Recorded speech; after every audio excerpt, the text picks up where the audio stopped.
Welcome to the AI Informer. Today, we're diving into the world of artificial intelligence. There are two main types of AI: narrow AI, which is designed to perform specific tasks, and general AI, which has the ability to understand, learn, and apply knowledge across a wide range of tasks.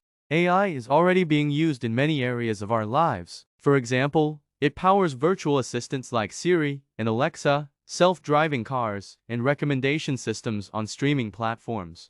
AI has the potential to revolutionize industries such as healthcare, finance, and transportation. It can help us solve complex problems, improve efficiency, and enhance decision-making. However, AI also poses challenges, such as ethical concerns, job displacement, and bias in algorithms. It's important to address these challenges as AI continues to advance.